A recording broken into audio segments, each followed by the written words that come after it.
السلام عليكم ورحمة الله وبركاته. waxaan maanta halkan nagu hayaa barnaamij oo aad iyo aad anigana ii taabtay bulshada deegaankeenana u taabatay dal iyo dibadba dhibaatada ka dhacaysa galbeedka city dibta ku wahabsatay muddo 3 sano ah dhibaatada ay xoolo dhaqatadaas ay ku jirto xaalkooda ilaahay u baaw ilaahi macbuudka iyo xaalkooda dhibaatada ka taagan dhulkaas xoolo dhaqatada ah wallahi aad baan uga naxano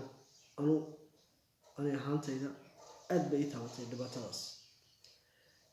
maxaa saxala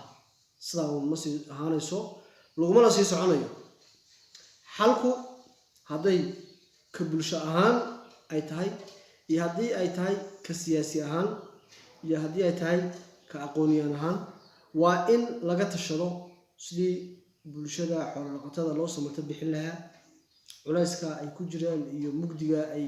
ku jiraan waa in laga sameeyo bixin anu fikir ahaantayda markaan garaadkayga la kaashaday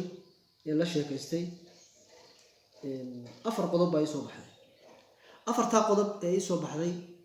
wallahi waa afar qodob oo dhan walba ka eegay aqli gal ah in lagu dhaqaaqo afarta qodobi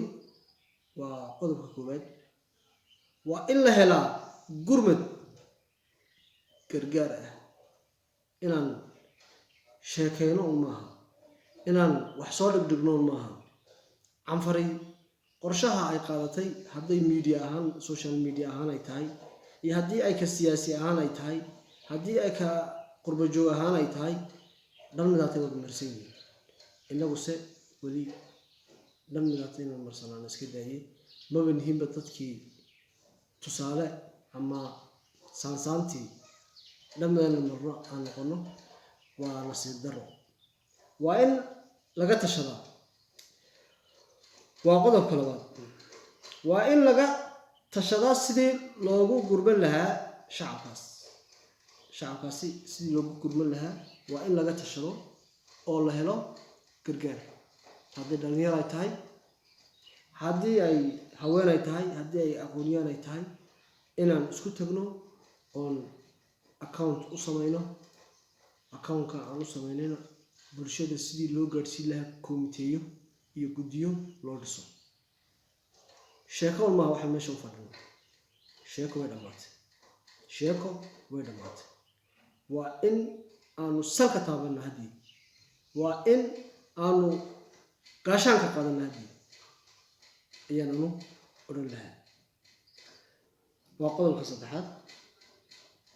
waa in lagu halaynin dawladda anu fikirkan qabo dawladda waxaan wala isku ognay qorsho sidii hore weey Soomaalina laba dhoomood oo Itoobiya ah ma yeelan karto way qorsho laba dhoomood oo Itoobiya ah ma degi karto way qorsho waanu fahmaynaa aqligu Ilaahay na siiyay sida iyagu ka dhigteen ma noqonaysa sidoo Allah ka dhigay noqon waa inaanan shacabkeena xoolo dhaqateedeenaasi dibta ku jirta iyo mugdiga ku jirta aanan ku halaynin dawladda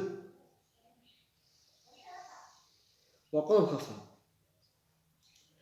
dadka in aan aqliga laga ciyaarin dadka xoolo dhaqatadii iyo masaakiintii in aan aqliga laga ciyaarin raashin aan loo keenin oo loo geynin waan u geynay in lagu propaganda galin iyaan la hawo wixii la geeyay waa la geeyay waan garanaynaa laakiin rag kursi jacayl u hayo inay yiraahdeen gargaar baan u geynaa gargaar baan saasina gargaar baan maxay siinaa ay ku propaganda tagaan ma taas muqaddas ma ayaan leenahay maanta barido war galbeedka city dibay ku jiraan shacabka dibay ku jiraan kama helno laakiin maanta ka hadlaya maanta soo dhigaya ceebta taala meesha ayaan leeyahay aqli ma waxas aqli maaha aqligu ha shaqeeyo dareenku ha shaqeeyo